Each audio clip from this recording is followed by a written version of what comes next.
We're asked to find the work done by the vector field f equals x squared plus yi plus y squared plus xj plus z e to zk over the paths from 1, 0, 0 to 1, 0, 1. And in A, B, and C, we're given three different paths that connect the same 2 points.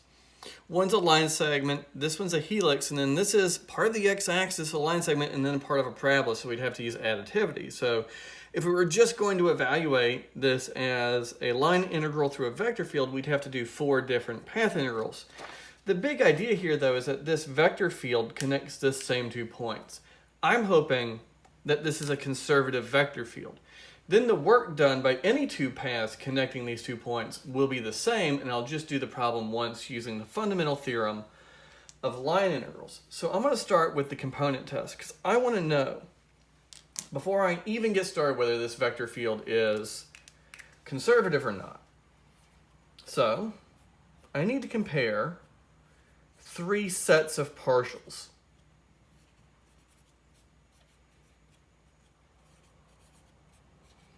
And we've seen in our lessons the component test contains these 3 sets of partials.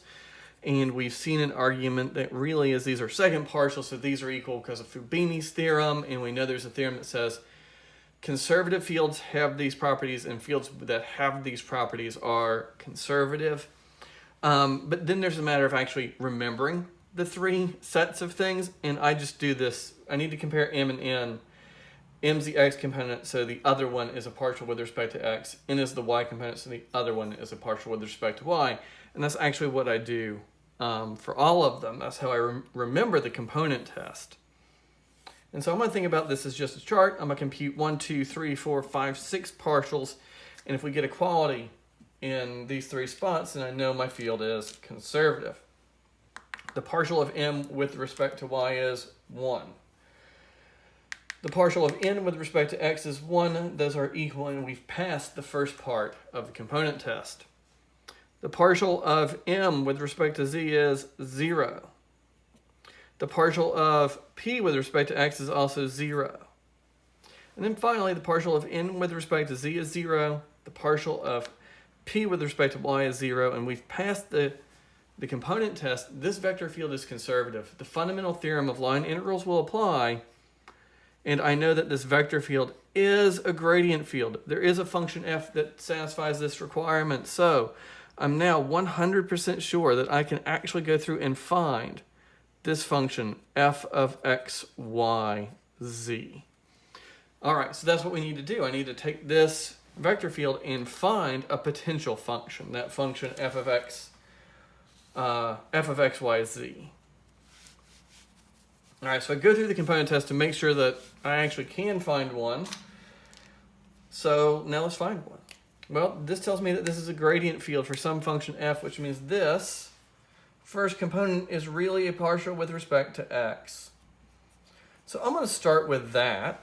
I'm going to integrate with respect to x to get what I'm going to consider to be my first candidate for f of x, y, z.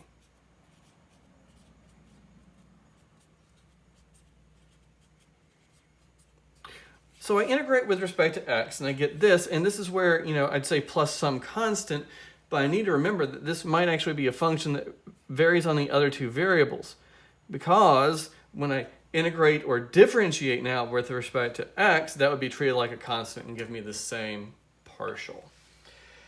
So I know that f of x, y, z is equal to 1/3 x cubed plus yx plus some function that might vary on both the variables y and z. All right, I'm going to take the partial of this with respect to y because I know that's supposed to be equal to my second component.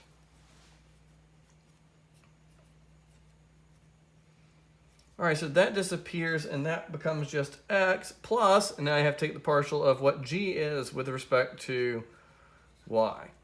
All right, but that has to be equal to, well, x plus y squared. Well, both sides have an x, so now I know the partial of g with respect to y is y squared. This lets me figure out something about g. I can now find an antiderivative of y squared with respect to y, and that would tell me this function g of y z is 1/3 y cubed plus Something that behaves like a constant when I'm differentiating with respect to y, well, that would just vary on the variable z. This function can only have y's and z's in it, and that only leaves me h of z there. So this gets plugged into there, so I'm going to go to my next board and write down my updated candidate for this function f. 1/3 x cubed plus xy plus, now what we found here for g, 1/3 y cubed plus some function that only varies on the variable z. Now I take a derivative with respect to z, a partial with respect to z, and I'm supposed to get z e to the z. Well, all of these terms differentiate to 0 with respect to z. So that tells me the partial of f with respect to z is equal to the partial of h with respect to z, which is really just a derivative because that only has the one variable in it, which has to be equal to z e to the z. So this function h of z is equal to the antiderivative of z e to the z, which is like one of your very first examples of an integration by parts problem. And if you go through and do the integration by parts, you will find that z e to the z minus e to the z, and of course this is where we truly get a plus c. So now I'm ready to write down the actual potential function.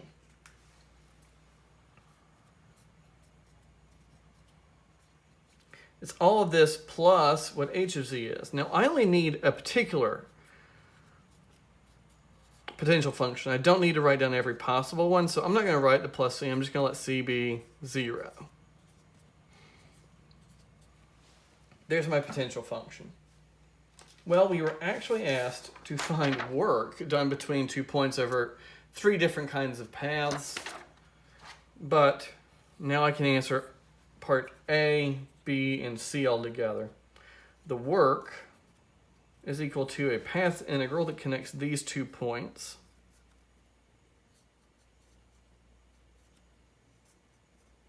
But because my field is conservative, all I have to do is evaluate my potential function at those 2 points and take the difference.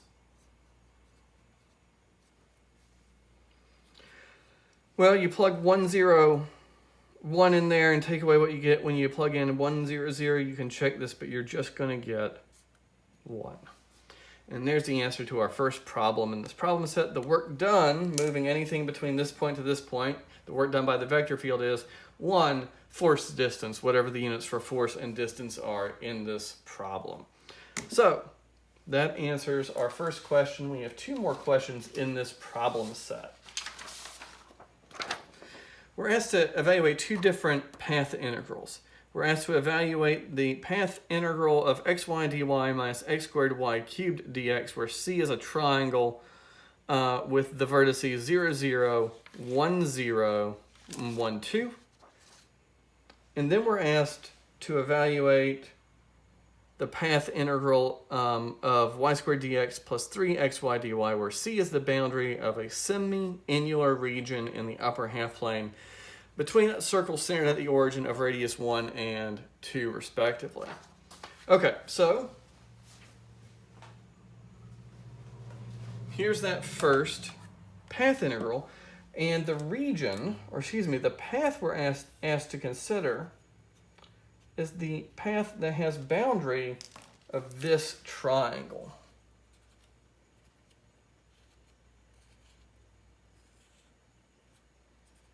And in the typeset, there was actually a little arrow on that side indicating that we were going counterclockwise. So there's my path. So we could evaluate this path integral by parameterizing all 3 segments and using additivity, but I suggest we use Green's theorem. And Green's theorem tells us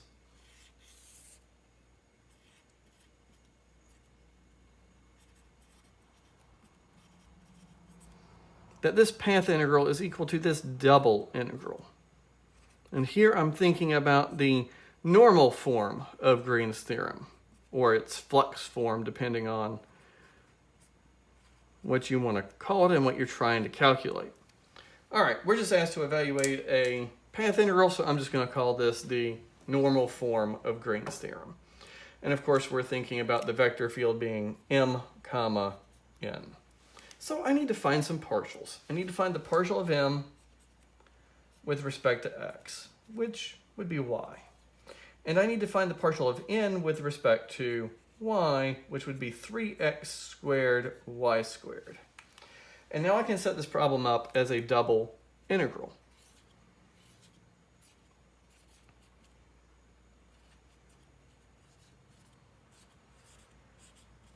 All right, well now the region R is the region on the inside of that triangle.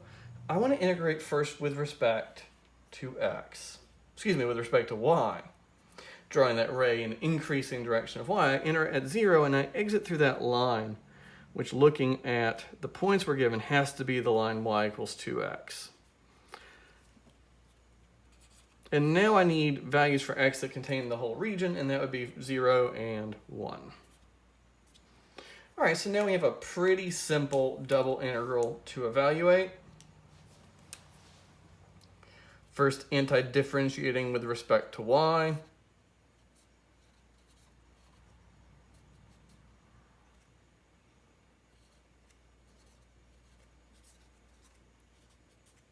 Plugging in the bounds, we get an integral from 0 to 1 of 2x squared plus 8x to the 5th.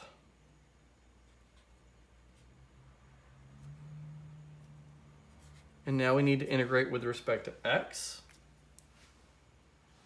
Let's see, that's going to be 2/3 x cubed plus 8/6 or 4/3 x to the 6th, evaluated from 0 to 1. We plug in that 1 and that 0, and we're just going to get out 2. If this was a problem asking us for work, then this would be 2 force distances. If this was a flux problem, then it would be velocity distances. But regardless, we've evaluated that path integral. All right, well, one more problem in this problem set, and it was to evaluate this path integral, where this time our path was the boundary of the semi-annular region in the upper half plane between circles centered at the origin of radius 1 and 2, which is just the region in the upper half plane between these two circles. My integral tells me itself that we're going counterclockwise around this semi-annular region. And the problem calls the region on the inside this time D. Well, again, I'm thinking about using Green's theorem. This time in its tangential form.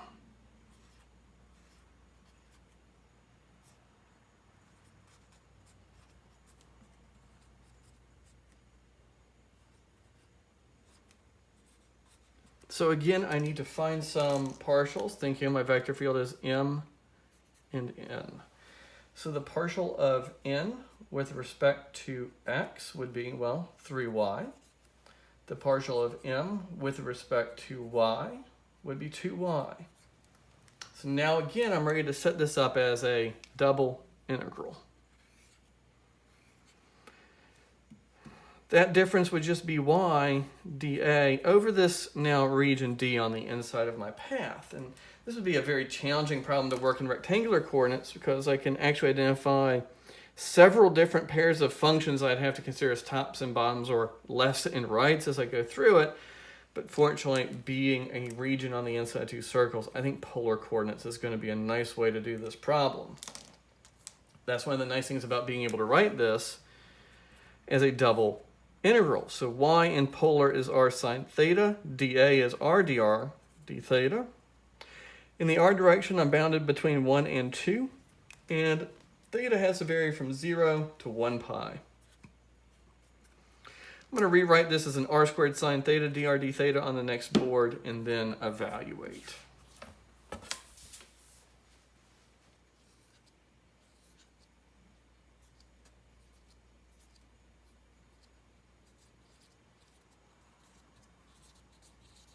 All right. So now we can find an antiderivative with respect to r.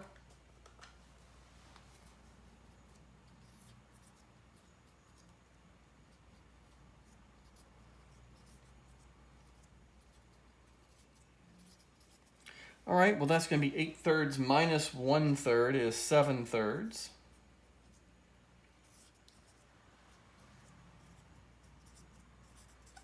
The antiderivative of sine is minus cosine. Evaluate from 0 to pi. Well, you plug in that pi and you get the opposite of a minus 1 is a 1.